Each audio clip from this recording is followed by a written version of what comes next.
Et Jean-Damien. Donc les organisateurs du congrès, la commission scientifique m'a confié ce sujet. Alors, je pense pas, je vais pas avoir la prétention de parler de gestion optimale, mais en tout cas une certaine vision de la gestion de l'expansion volumique. Concernant les principes physiologiques, ils reposent pour certains encore sur les principes de la loi de Starling, où les échanges d'eau et de petites molécules sont guidés sur le versant artériolaire essentiellement par la pression hydrostatique et avec une réabsorption au niveau vénulaire liée à la pression oncotique. Et peut-être dans ce modèle en tout cas un rôle pas très important pour les lymphatiques, excepté quand il y a un œdème interstitiel important. Alors cette loi de Starling a été largement revisitée ces dernières années. Et maintenant, la membrane endothéliale est vécue, on va dire, quasiment comme un organisme vivant, et en tout cas avec le glycocalyx, qui est un composé de glycoprotéines et de protéoglycanes, et qui, dans certaines circonstances, quand il y a une pathologie infectieuse, quand il y a une pathologie très pro-inflammatoire, eh bien ce glycocalyx va être détérioré et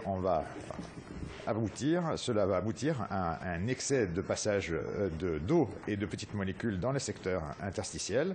Et là, avec mise en jeu de réabsorption par les lymphatiques, simplement, après un certain stade, eh bien, cette réabsorption est, on va dire, limitée et ça aboutit à de l'œdème. Et donc, au point de vue clinique, on a deux situations différentes. Une qui ne va pas nous intéresser dans le cas présent, puisqu'on va parler du SDRA, c'est quand il y a, par exemple, un choc hémorragique où le secteur intravasculaire reste contraint, on va dire, avec peu d'atteinte de la membrane endothéliale.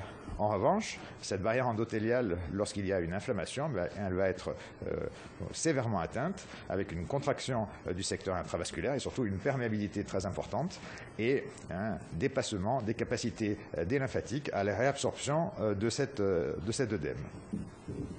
Alors, le fait qu'une prise de poids excessive soit associée à un mauvais pronostic, c'est quelque chose qui est connu depuis très longtemps. Je vous ai mis ce papier de 1987 où on voit que sur une série de plus de 100 SDRA, bien, le fait d'avoir pris 3 kilos, d'avoir un bilan positif de 3 kilos sur les 14 premiers jours est associé à un facteur, à une surmortalité, mais en fait vous avez plein de travaux qui retrouvent cette association. Par exemple, dans celle-ci, la balance liquidienne, vous voyez en noir les patients qui vont décéder et en blanc ceux qui vont survivre, et on voit chaque jour qu'il y a une différence entre les survivants et les décédés en termes de balance liquidienne qui est plus positive chez les patients qui vont mourir. Donc c'est associé à la mortalité. Après, il reste à savoir s'il y a une relation de cause à effet. Et puis des données plus récentes, par exemple, ça c'est une analyse post-hoc de l'étude VAST, vous savez, sur la vasopressine. Et donc ils ont divisé les effectifs en quartiles, les 25% qui avaient une balance liquidienne la plus basse, par exemple. Si vous n'arrivez pas à lire, je vais vous lire, c'est une médiane de 700 millilitres, c'est-à-dire ça oscillait entre un bilan négatif et jusqu'à 1,5 litre. Et puis ceux qui étaient à peu près à 3 litres de médiane, et puis 5 litres, et puis 8 litres. Et vous voyez très bien sur les courbes de survie qu'on a une différence qui apparaît au bout de 12 heures avec une surmortalité associée à un bilan qui excédait là, pour les 12 premières heures, 8 litres. Et même lorsqu'on cherche finalement à contrôler cette balance, et finalement le plus simple c'est peut-être quand les patients sont dialysés, puisque là on va réussir à contrôler, s'ils sont anuriques, on va réussir à parfaitement contrôler le bilan entrée-sortie. Ça c'est une analyse post-hoc de l'étude rénale sur la dose de dialyse. Eh bien vous voyez en gris en haut les patients qui vont décéder et en bas les patients qui vont survivre. Et là, à chaque jour, durant les 15 premiers jours, il y a une balance qui est toujours supérieure chez les patients qui vont décéder, alors que les cliniciens cherchent au contraire à la rendre plus petite. Donc ça nous indique que c'est peut-être pas la faute du clinicien, mais qu'on est obligé en tout cas de suivre aussi les besoins des patients. Maintenant, pour l'appréciation et pour répondre, souvent on présente ça sous forme de controverse, patient sec, mouillé, tout ça. Vous voyez que les données vraiment solides, c'est-à-dire issues d'études prospectives et d'essais randomisés contrôlés, il y en a très peu. En l'occurrence, il y en a une, c'est l'étude FACT. Le reste, c'est uniquement des analyses post-hoc et des analyses rétrospectives. Donc on peut peut-être agir sur la balance liquidienne en essayant de limiter les apports. Là aussi, ce n'est pas une idée nouvelle. Roger Bone avait eu déjà cette idée il y a bientôt 40 ans. Et sur une petite série de 12 patients présentant un SDRA, il leur avait donné des diurétiques, ils avaient même dialysé parfois, avec globalement, par rapport à des contrôles, une mortalité qui était inchangée. Alors c'était avec une méthodologie qu'on avait il y a 40 ans et pas des centaines ou des milliers de patients. Alors, concernant la stratégie, il y a peu de choses. Et on va vous bassiner, si vous passez dans certains stands, avec l'utilisation de l'eau pulmonaire extravasculaire. Donc, je vais m'y arrêter un petit peu. Et souvent, on parle de cette étude de Mitchell, qui était une étude randomisée contrôlée. Alors, il faut toujours s'arrêter un peu sur les conditions de réalisation et la méthodologie. 100 patients, 101, qui ont un cathéter artériel pulmonaire, avec la moitié qui sont considérés comme des patients ayant un SDRA, c'est-à-dire avec une POAP inférieure à 18, et puis 18, le reste, pardon, étant des OAP. Donc en fait, ce qui va nous intéresser, ça porte sur une quarantaine de patients. Et on présente volontiers ce résultat-là, c'est-à-dire une diminution de la durée de ventilation et la durée de séjour en réanimation lorsqu'on a managé les patients en utilisant l'eau pulmonaire comparativement à les données de la POAP, par exemple. Sauf que ces résultats, c'est pour l'ensemble des patients, c'est-à-dire en mélangeant OAP et SDRA. Et quand on regarde dans chaque groupe, il n'y a évidemment pas de différence en termes de durée d'hospitalisation. Et plus encore, méthodologiquement, c'est que les patients du groupe managé avec la SWAN, ils avaient un âge plus élevé, et donc ce qui est quand même largement un facteur associé, en tout cas, à une morbidité, une mortalité plus importante. Et puis en termes de mortalité, il n'y avait aucune différence entre les deux groupes, même lorsque l'ensemble des patients étaient poolés. Donc on va un petit peu parler de la fiabilité de la détermination de l'eau pulmonaire, juste pour en montrer quelques limites. D'abord, vous mesurez simplement deux paramètres, le temps de transit moyen et puis la pente de décroissance de l'indicateur. Là, en l'occurrence, c'est un indicateur thermique. Alors avec ça, on peut vous sortir plusieurs indices. Donc le premier, l'ITTV, qui mesure l'ensemble de la dispatch, si vous voulez, de l'indicateur thermique. Donc il va aller dans les vaisseaux, dans le cœur, dans la vascularisation pulmonaire et dans l'eau du parenchyme pulmonaire. Il va se disperser là-dedans. Ensuite, si on utilise la pente, donc on va avoir le volume pulmonaire qui concerne à la fois l'eau contenue dans les poumons et celle contenue dans la vascularisation pulmonaire. Et puis, si on soustrait à l'ITTV ce volume-là, eh bien, évidemment, vous avez le volume des cavités cardiaques. Et puis, en affectant un facteur qui est d'une augmentation de 25%, on estime qu'en ajoutant 25% à ce volume, ça va nous donner le volume contenu dans les vaisseaux pulmonaires. Donc, une approximation qui permet, en tout cas, de déterminer le volume sanguin intrathoracique, c'est-à-dire les cavités cardiaques, en gros, et la vascularisation pulmonaire. Et si vous soustrayez cette ITBV de l'ITTV, vous avez ce qui reste, c'est-à-dire l'eau pulmonaire extravasculaire. Donc, vous voyez qu'avec ces deux paramètres et des approximations mathématiques, on arrive à vous sortir un chiffre d'eau pulmonaire extravasculaire. Alors avec un certain nombre de limites. Ça dépend du type d'atteinte. Antoine Roch avait montré que quand on a un trouble de la perméabilité, là c'était de l'acide oléique chez un animal, mais ça peut être un modèle d'ischémie-reperfusion, ça peut être un SDRA extra-respiratoire, une péritonite, une pancréatite. À ce moment-là, il y a une assez bonne corrélation entre les données gravimétriques, c'est-à-dire la méthode de référence, et l'eau pulmonaire. En revanche, quand il y a une atteinte focale, pulmonaire, par exemple une pneumonie infectieuse, une inhalation, eh bien là, les données sont sans doute beaucoup moins fiables. Pour plusieurs raisons. D'abord, on l'a vu tout à l'heure dans le SDRA, il y a parfois des emboles. On en parlait à propos de la circulation pulmonaire tout à l'heure. Donc évidemment, s'il y a un embole dans un vaisseau, l'indicateur thermique ne va pas pouvoir diffuser au-delà de cet embole. Il y a surtout Même si on utilise de la ventilation protectrice, il y a des zones de surdistension alvéolaire. Et donc, comme il y a une surdistension alvéolaire, eh bien, il y a un aplatissement des cloisons interalvéolaires et un collapsus capillaire. Donc l'indicateur ne va pas les diffuser dans cette région-là. Et donc, forcément, on peut avoir une sous-estimation de l'eau pulmonaire. Et parfois même, on a une compression par l'œdème lui-même de ces vaisseaux. Et finalement, une valeur basse peut très bien se voir dans des SDRA extrêmement sévères. Et puis finalement, quand ça va remonter, l'eau pulmonaire, ça peut être parce qu'il y a une aggravation, mais ça peut être aussi parce que le malade est en train de s'améliorer, tout simplement parce que, par exemple, vous avez mieux réglé, les conditions mécaniques sont meilleures et qu'il y a moins de surdistension alvéolaire. Donc tout ça pour vous dire qu'il y a quelques limites. Néanmoins, quand on regarde l'association entre pronostic et eau pulmonaire, il y a dans de nombreux travaux, une association significative entre le fait que cette eau pulmonaire soit élevée et le pronostic. Mais vous voyez, comme Saka, c'est un des grands promoteurs de cette technique, il n'y a pas vraiment de seuil à partir duquel on puisse parler vraiment d'excès. Donc il y a d'autres techniques sur lesquelles je ne m'attarderai pas, en particulier l'échographie, on en a parlé tout à l'heure, on a beaucoup parlé du cœur.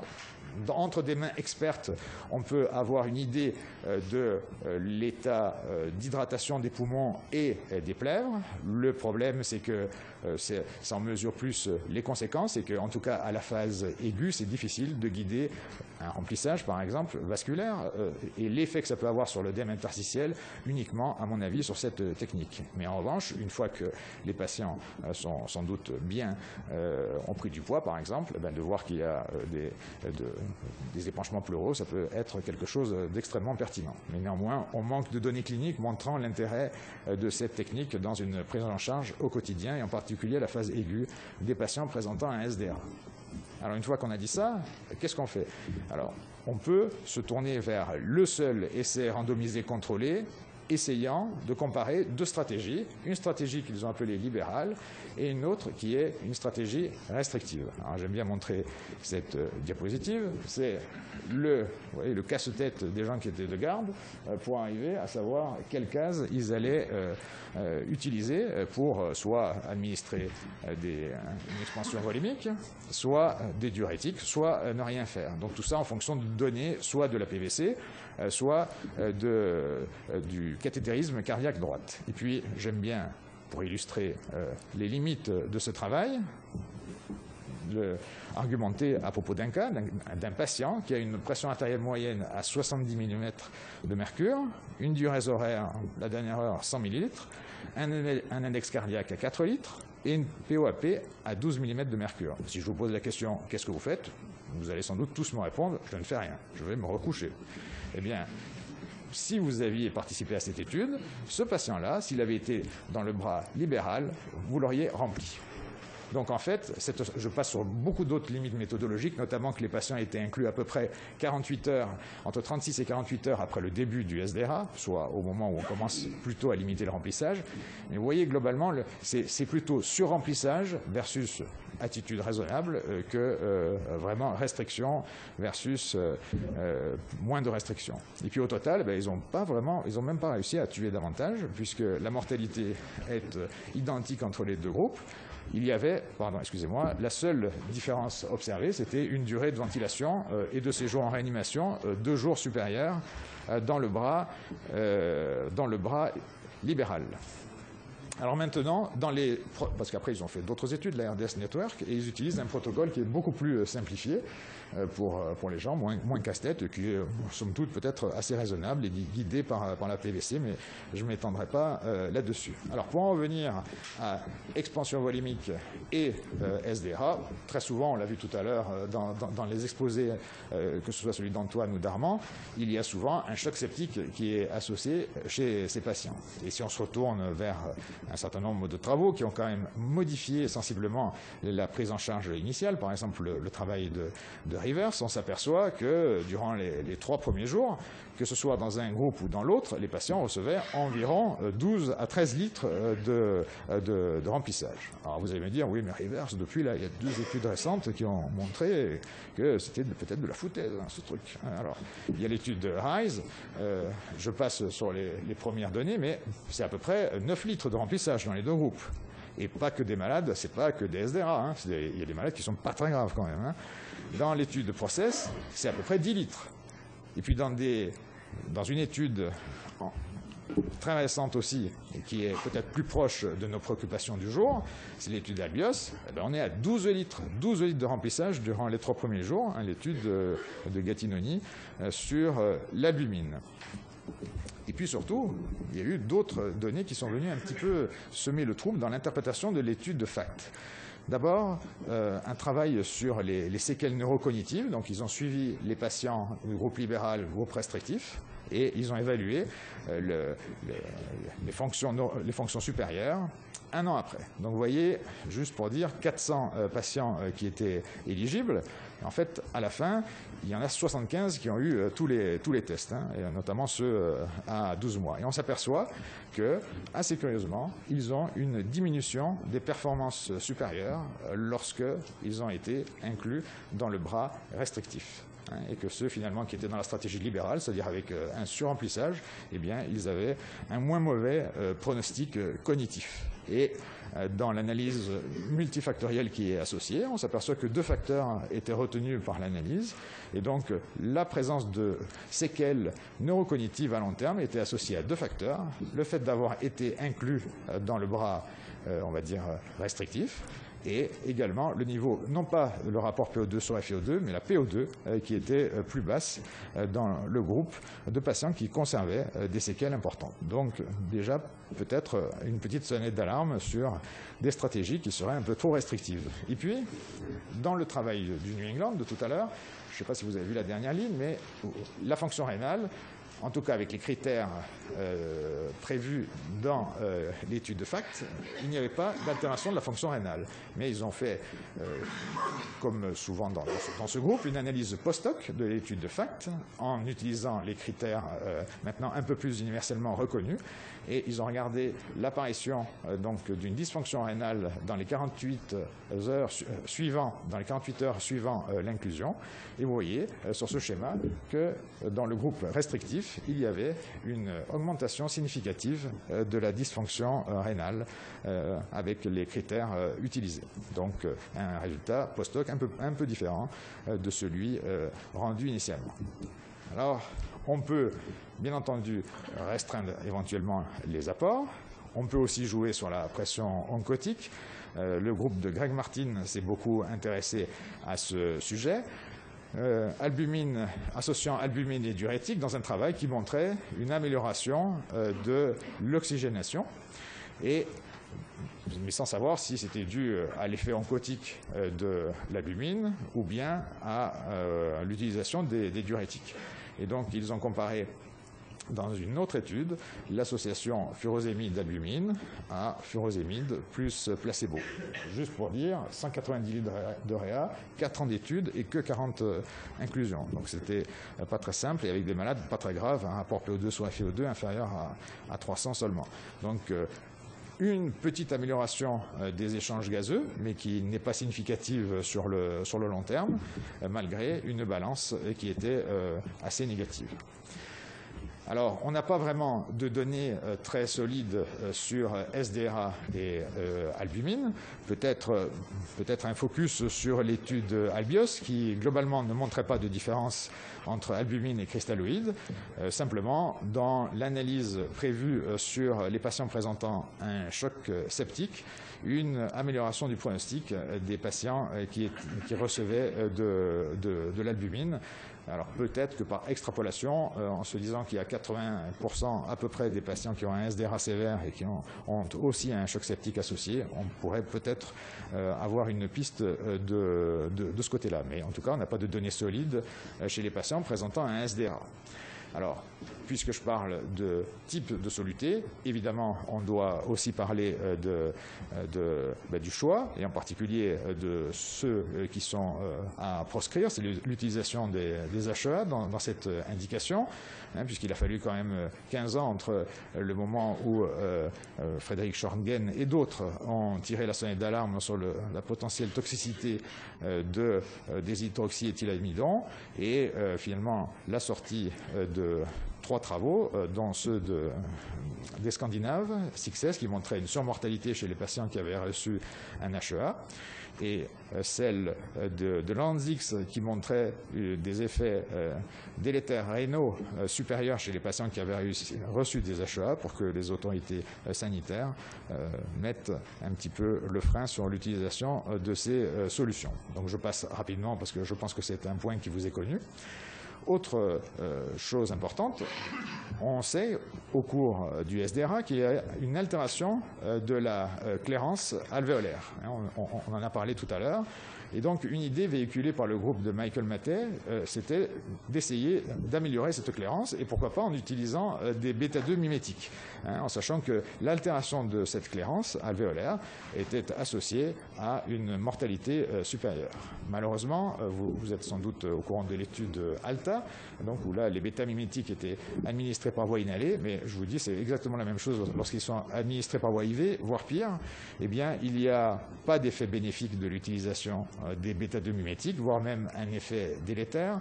C'était une étude de supériorité, donc elle a été arrêtée lors d'une analyse intermédiaire, mais à ce moment-là, les indicateurs étaient plutôt rouges, avec une tendance à la surmortalité chez ceux qui recevaient les bêta-2 mimétiques, à l'augmentation de la durée de ventilation et de la durée de séjour, donc ce qui permet de conclure à l'inefficacité de ces bêta-2 mimétiques. Donc des recommandations pour l'administration de solutés d'expansion ont été récemment proposées et qui paraissent tout à fait raisonnables et qu'on peut appliquer pour le SDRA, c'est-à-dire l'utilisation par exemple de catécholamine assez tôt, et que de remettre en question les apports excessifs. C'est ça, je crois, qui est le grand message à retenir, c'est qu'il y a 2 phases. Il y a une phase qui va durer, je ne sais pas si c'est 24 heures, au cours du choc septique c'est 24 heures, au cours du SDRA c'est souvent un peu plus, une phase très œdémateuse où ce sera très difficile de restreindre les apports liquidiens, où vous serez obligé de suivre et d'administrer des litres. Mais à partir d'un certain stade, il faut savoir dire stop, maintenant on arrête et on essaye au contraire de faire perdre tout ce que le patient, tout ce qu'on a administré en excès au patient durant les premiers jours. Simplement, c'est pas clear cut, c'est pas 24 heures, 48 heures. Oui, on peut y penser souvent quand les patients commencent à s'améliorer au bout de 2 ou 3 jours. Et puis le fait de ne pas utiliser les amidons. Donc, le fait que les patients prennent du poids, soit œdémaciés, c'est un signe de gravité, mais vous n'y êtes pas forcément pour grand-chose. Il faut monitorer. Mais des outils simples sont extrêmement utiles. Le bilan entrée-sortie, le poids. L'eau pulmonaire, je vous ai dit, bien en connaître les limites. Si c'est quelque chose que vous utilisez, et peut-être que pour vérifier certaines actions thérapeutiques, bien que je vous dise tout de suite, dans les études qui ont été faites pour voir si c'était corrélé à la balance, c'est pas bon. Mais c'est un outil que vous pouvez utiliser, mais bien en connaître les limites, et en particulier les limites liées à la façon dont vous ventilez les patients. Alors, il faut éviter les excès, aussi bien le côté hyperhydratation, mais également le côté un petit peu d'assécher les patients, essentiellement à cause des répercussions rénales, et puis peut-être d'essayer de négativer le bilan entrée-sortie quotidien dès que possible, et en particulier pour améliorer et pour raccourcir la durée de sevrage. Et puis, juste pour